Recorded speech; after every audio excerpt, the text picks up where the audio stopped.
नमस्कार, आप देख रहे हैं 10 में दम। मैं हूं आपके साथ विवेक शांडिल्य। देश में कोरोना से हालात लगातार बिगड़ते जा रहे हैं। रोजाना केसेस 2.5 लाख की आंकड़े को पार कर चुके हैं। हर तरफ हाहाकार मचा हुआ है। लोग एक अदद दवाई के लिए भी तरस रहे हैं। राज्य दर राज्य ऑक्सीजन सिलेंडरों की कमी की खबर आ रही है।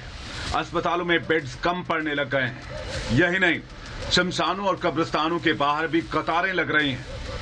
लेकिन सबसे बड़ा सवाल यह है कि आखिर कोरोना की इस कदर महामारी बनने में आखिर लापरवाही या चूक कहां पर हो गई। एक तरफ जहां अस्पतालों में बेड्स कम पड़ने लग गए हैं, ऑक्सीजन की किल्लत होने लग गई है, वहीं दूसरी तरफ लगातार केसेस की संख्या बढ़ती जा रही है। शहर दर शहर हालात एक जैसे हो चुके हैं। लेकिन जंग अभी जारी है और ये जंग हम जीत भी सकते हैं। इसमें कोई दो राय नहीं कि ये जंग अभी भी हमारे हाथ में है। हमें बस सोशल डिस्टेंसिंग का पालन करना है, 2 गज की दूरी रखनी है, मास्क पहनना है, हाथ सैनिटाइज करने हैं और कोरोना को हराना है।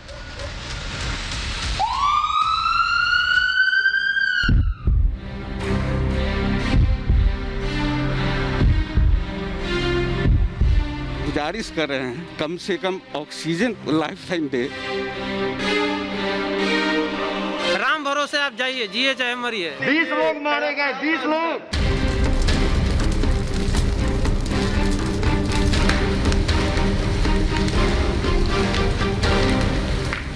लापरवाही से हुआ है, कल तक अच्छा रहा।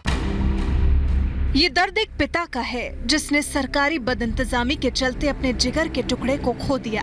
मध्य प्रदेश के मुख्यमंत्री शिवराज सिंह के शहडोल में ऑक्सीजन की कमी के चलते 12 लोगों ने तड़प कर दम तोड़ दिया। बताया जा रहा है कि देर रात ऑक्सीजन की सप्लाई लाइन में ऑक्सीजन की कमी आ गई, जिसकी वजह से 12 लोगों की लाइफलाइन ने उनका साथ छोड़ दिया। बात किया हूँ सर, मैं ठीक रहा, कल तक खाना लेके आता रहा, बात हुआ है कल तक। वही गया, आज पता नहीं रातों रात लापरवाही का है। अस्पताल के डीन का कहना है कि ऑक्सीजन लेकर जो गाड़ियां आ रही हैं, उसी में घपला है। डीन ने ऑक्सीजन की कमी से मौत होने की बात को तो नकारा है, हालांकि उन्होंने लिक्विड ऑक्सीजन में कमी से दबाव की बात को जरूर माना है। पिछले 2 बार में इनका जो फिलिंग हुआ है वो कम हुआ है। मतलब दोनों बार में टैंकर आया है 50% से भी कम, कुछ उसको 48 से MMWC बोलते हैं, और पिछली बार में 2500 MMWC, मतलब लगभग आधा भर के गया है। उस दिन भी मैंने जम के डांटा है उनके अधिकारियों को जो भोपाल में बैठे हैं, जो हमें सप्लाई करते हैं। वहीं मध्य प्रदेश के चिकित्सा शिक्षा मंत्री विश्वास नारंग ने पल्ला झाड़ते हुए कहा कि ऑक्सीजन की कमी से किसी की मौत नहीं हुई। हमने स्वयं प्रशासन से वहाँ के बात की, जो वहाँ के डीन से बात हुई, और उनका ये कहना है कि ऑक्सीजन की कमी के कारण किसी की मृत्यु नहीं हुई। जिनकी मृत्यु हुई है वो बहुत क्रिटिकल थे। रूह कपा देने वाली ये तस्वीरें उत्तर प्रदेश के गाजियाबाद की हैं। इन्हें ना तो अस्पताल में इलाज नसीब हुआ और ना ही शमशान में अंतिम संस्कार की सुविधाएं। गाजियाबाद के शमशान में शवों का अंतिम संस्कार करने के लिए वेटिंग चल रही है। शमशान के प्रबंधक ने बताया कि पहले 10 से 15 शव रोज आते थे, लेकिन अब तादाद बढ़ती जा रही है, जिसकी वजह से शमशान घाट पर टोकन सिस्टम लागू किया गया है। आज से 10 दिन पहले तक जो है 8 से 10 बॉडियों की डेथ संस्कार यहाँ आ रहा था। 2 महीने से यहाँ पर जो है इतनी भीड़ भाड़ नहीं थी। ये 10 दिनों में डेथ का एवरेज बढ़ गया है और उसी वजह से थोड़ा प्रतीक्षा करना पड़ रहा है। हम भीड़ भाड़ अंदर नहीं भेजना चाह रहे हैं।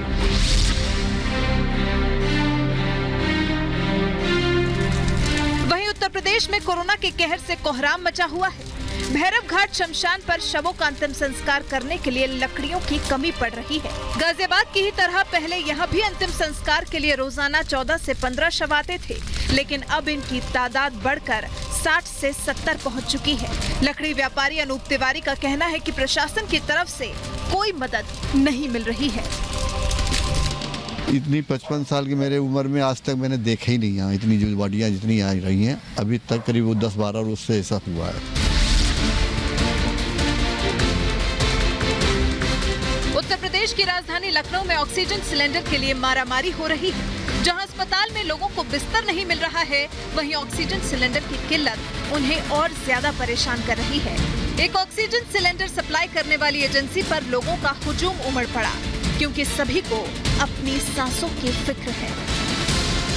कोरोना में जो सबसे बड़ी दिक्कत हो रही है लोगों को, वो सांस लेने में दिक्कत हो रही है और इस सांस की दिक्कत को लेकर के आर्टिफिशियल रूप से लोगों को ऑक्सीजन दिया जा रहा है। कितने ज़्यादा लोगों को ऑक्सीजन की ज़रूरत है और ये भीड़ 1 मिनट या 1 घंटे या 2 घंटे की नहीं, लगातार 24 घंटे अलग अलग जगहों पर ऐसी स्थितियाँ देखने में मिलती हैं।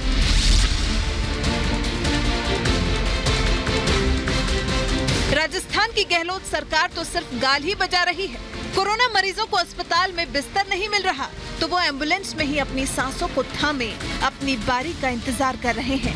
अजमेर के जेएलएन अस्पताल में कोरोना का मरीज एम्बुलेंस में ही ऑक्सीजन के भरोसे जिंदगी की सांसें गिनता रहा। आखिरकार उसे ना तो ट्रॉली मिली और ना ही अस्पताल में जगह। टीबी पेशेंट था, इसको कोरोना पॉजिटिव हो गया है तो टीबी वार्ड से रेफर किया जेएलएन के अंदर। वार्ड बॉय की कोई समस्या नहीं है, यहाँ यूटीपाई से लगे हुए हैं, संविदा पे लगे हुए हैं, उनकी कोई कर्मचारी की कोई मतलब नहीं है किसी को, ना यहाँ पे देख रेख हो रहे हैं, परेशान हो रहे हैं। बिहार की राजधानी पटना में बजबजाती व्यवस्था से लोग बिलबिला रहे हैं। नीतीश सरकार का दावा है कि बिहार में ऑक्सीजन की कोई कमी नहीं है, लेकिन हकीकत सुशासन बाबू के दावे से कोसों दूर है। सिलेंडर भरने वाले प्लांट में के बाहर मैं यहाँ मौजूद हूँ और यहाँ पर देखिए तमाम लोग जो आए हुए हैं वो ऑक्सीजन सिलेंडर की एक ऑक्सीजन सिलेंडर की डिमांड को लेकर आए हैं। परेशान लोग हैं यहाँ पर। वहीं एनएमसीएच अस्पताल के सुपरिटेंडेंट ने नीतीश सरकार को चिट्ठी लिखकर पद मुक्त किए जाने की गुहार लगाई है। उनका आरोप है कि अस्पताल में ऑक्सीजन सिलेंडर नहीं है। अगर ऑक्सीजन की कमी से मरीजों की मौत होती है तो कौन जिम्मेदार होगा? जबकि पटना में कोरोना टेस्टिंग के लिए लंबी कतार लगी हुई है। लोगों को घंटों इंतजार करना पड़ रहा है और बदइंतजामी का आलम यह है कि कोरोना पॉजिटिव मरीजों को दवा का पैकेट थमाकर उन्हें रवाना किया जा रहा है। कोरोना के पेशेंट हैं जिनका पॉजिटिव रिपोर्ट आ गया, वो भीड़ में ऐसे ही छोड़ दिए जा रहे हैं। एकदम छोड़े, एकदम राम भरोसे आप जाइए, जिए चाहे मरिए, एकदम राम भरोसे जाइए आप। यहाँ पर क्या कंडीशन बनी? यहाँ पे कंडीशन बहुत ही खराब है। सिर्फ ये लैब बन के रह गया है, कोई हॉस्पिटल वगैरह नहीं है। जो लोग पॉजिटिव आ रहे हैं उनको वैसे ही भेज दिया जा रहा है कि आप पॉजिटिव में जाइए, जाकर के दिखाइए, जो करना है कीजिए। महाराष्ट्र के चंद्रपुर से डराने वाली तस्वीरें सामने आई हैं। ऑक्सीजन और बिस्तर की कमी की वजह से कोरोना मरीज एम्बुलेंस में ही जिंदगी और मौत की जंग लड़ रहे हैं। चंद्रपुर के कोविड अस्पताल में बिस्तर न मिलने से एक महिला मरीज को चिलचिलाती धूप में एम्बुलेंस में ही रखा गया। ये हालात सिर्फ 1-2 राज्यों के नहीं है। कहीं ऑक्सीजन सिलेंडर की कमी तो कहीं बिस्तर की, कहीं जीवन रक्षक इंजेक्शन रेमडेसिविर की तो कहीं शमशान में अंतिम संस्कार की। ये कुछ ऐसे यक्ष प्रश्न है जो धधकती चिताओं के सामने चीख कर जवाब मांग रहे हैं। Bureau report, Republic Bharat. चलिए बात करते हैं देश की राजधानी दिल्ली की। देश की राजधानी दिल्ली में पिछले 24 घंटे की बात करें तो 24,000 से ज्यादा केस सामने आ चुके हैं। हालात लगातार बिगड़ रहे हैं। पिछले 24 घंटे में ही 160 से ज्यादा मरीजों की जान जा चुकी है। अरविंद केजरीवाल खुद अब ये कह रहे हैं कि अस्पतालों में बेड्स की संख्या कम पड़ने लग गई है, ऑक्सीजन की कमी होने लग गई है। कल तक अरविंद केजरीवाल ये कह रहे थे कि बेड्स की कमी नहीं होने दी जाएगी और पर्याप्त मात्रा में ऑक्सीजन भी है, लेकिन 24 घंटे में ही हालात बदल गए। इससे आप देश की राजधानी में कोरोना के कहर का अंदाजा बखूबी लगा सकते हैं।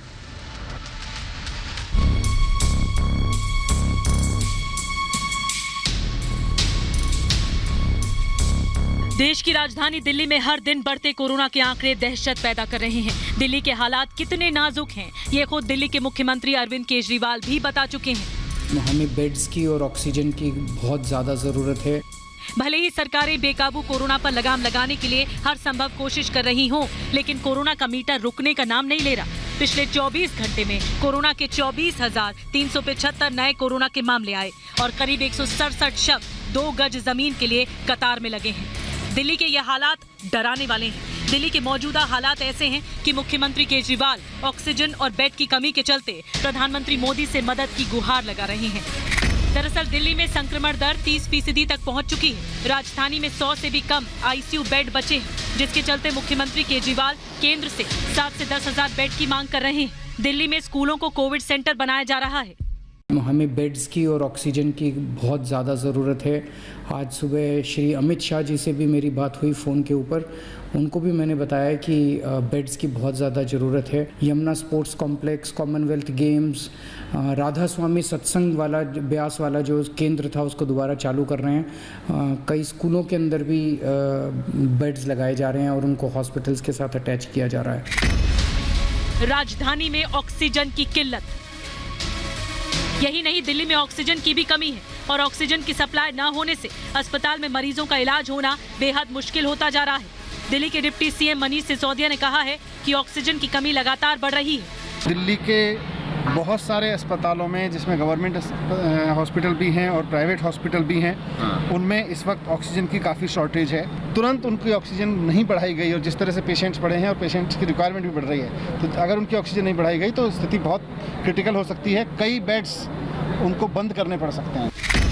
कोविड वॉर रूम, दिल्ली में कोरोना के हालात लगातार बिगड़ते जा रहे हैं। हालात इतने खराब हो चुके हैं कि स्कूल और स्पोर्ट्स कॉम्प्लेक्स को भी कोविड केयर सेंटर में तब्दील किया जा रहा है। राजधानी के इस नाजुक दौर में डीआरडीओ भी मदद के लिए आगे आया है। दिल्ली एयरपोर्ट के पास डीआरडीओ ने अस्पताल तैयार कर दिया है। डीआरडीओ के इस अस्पताल में 500 बेड की व्यवस्था की गई है। दिल्ली में ऑक्सीजन की कमी के चलते सभी आईसीयू बेड बनाए गए हैं। सभी बेड पर वेंटिलेटर की भी व्यवस्था है। सोमवार यानी कल से अस्पताल में मरीजों की भर्ती शुरू हो जाएगी। हमारे पास जो हमारी क्रिटिकल केयर टीम है वो वेंटिलेशन इमीडिएटली ले लेगी। हम इसमें हर तरह की क्रिटिकल केयर जो एक कोविड पेशेंट को चाहिए वो दे पाएंगे। हर तरह की क्रिटिकल केयर जो कोविड पेशेंट को चाहिए वो हम इधर ही दे पाएंगे। हमारे पास सिर्फ जो रीनल डायलिसिस की फैसिलिटी है, जिसके के साथ हम उसको पेशेंट को अपने यहाँ से ऑल इंडिया इंस्टीट्यूट ट्रांसफर कर देंगे। दिल्ली में क्या लगेगा लॉकडाउन? राजधानी में कोरोना से लड़ने की पूरी तैयारी है। केजरीवाल सरकार पहले ही वीकेंड लॉकडाउन लगा चुकी है, लेकिन क्या दिल्ली के बिगड़ते हालातों पर काबू पाने के लिए वीकेंड लॉकडाउन काफी है? अगर ऐसा है तो फिर व्यापारी संघ दिल्ली में सख्त लॉकडाउन की मांग क्यों कर रहा है? अखिल भारतीय व्यापारी संघ ने दिल्ली के उपराज्यपाल को चिट्ठी लिखकर लॉकडाउन पर सख्त फैसला लेने की अपील की है। तो अब सबसे बड़ा सवाल ये है कि क्या केजरीवाल सरकार दिल्ली में लॉकडाउन लगाएगी और क्या जल्द ही दिल्ली लॉक होने वाली है? Bureau report, Republic Bharat. Delhi के बाद बात करते हैं उत्तर प्रदेश की। दिल्ली से सटा हुआ ये राज्य कोरोना से करा रहा है। पिछले 24 घंटे में कोरोना के 30,000 से ज्यादा मामले सामने आ चुके हैं और इस हालात को देखते हुए योगी सरकार एक्शन में है।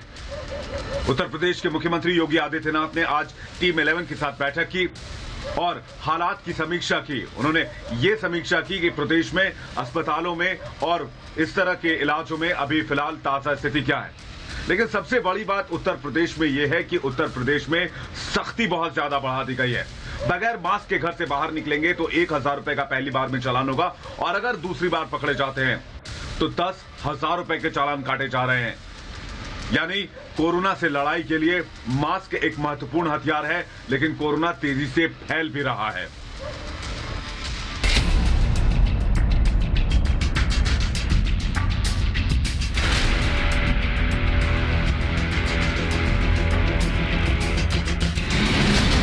यूपी में कोरोना का विस्फोट, कोरोना ने तोड़े सारे रिकॉर्ड्स। क्या यूपी में लॉकडाउन की जरूरत? क्या लॉकडाउन से थमेगा कोरोना? उत्तर प्रदेश में कोरोना विस्फोट से कोहराम मचा है। सड़कें सुनसान, दुकान और बाजार वीरान। प्रदेश में कोरोना की बढ़ती रफ्तार को रोकने के लिए योगी सरकार ने एक दिन के लॉकडाउन को लगाया। कोरोना की चेन को चकनाचूर करने के लिए उत्तर प्रदेश को लॉक कर दिया गया। कोरोना का विस्फोट महाराष्ट्र के बाद यूपी में सबसे ज्यादा है। उत्तर प्रदेश ने आज अपने पिछले रिकॉर्ड को तोड़ दिया।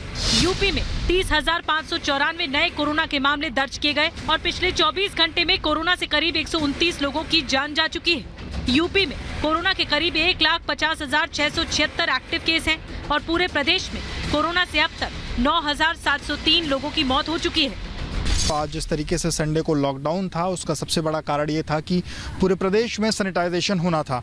हालांकि इस सैनिटाइजेशन का मकसद इतना था कि कोरोना की चेन को रोका जा सके, लेकिन आज जिस तरीके से कोरोना के मामले आए वो अपने आप में अभी तक का सबसे हाईएस्ट रेट पे हैं। 30,000 से ज़्यादा लोग उत्तर प्रदेश में कोविड पॉजिटिव आए।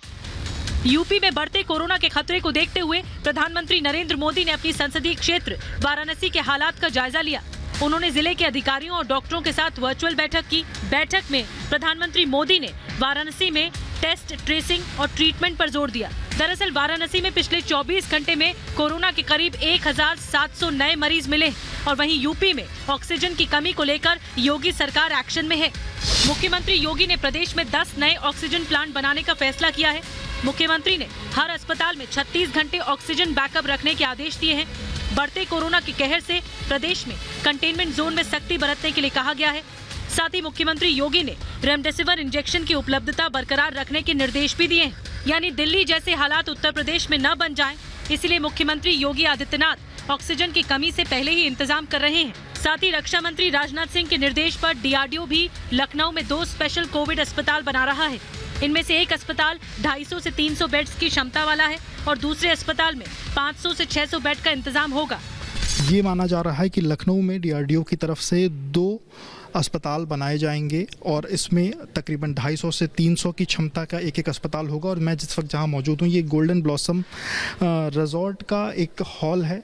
इसमें माना जा रहा है कि जो अस्थाई बेड हैं वो लगाए जाएंगे और L1, L2 स्तर के लोगों को इसमें रखा जाएगा, उनके हिसाब से सुविधाएं होंगी। प्रदेश में कोरोना से लड़ने के लिए इंतजाम तो किए जा रहे हैं, लेकिन कोरोना के बढ़ते मामलों को रोकने के लिए क्या केवल ऑक्सीजन, बेड, अस्पताल ही काफी है या फिर प्रदेश में आगे भी लॉकडाउन की जरूरत होगी, जिससे प्रदेश में कोरोना की चेन को तोड़ा जा सके? Bureau report, Republic Bharat.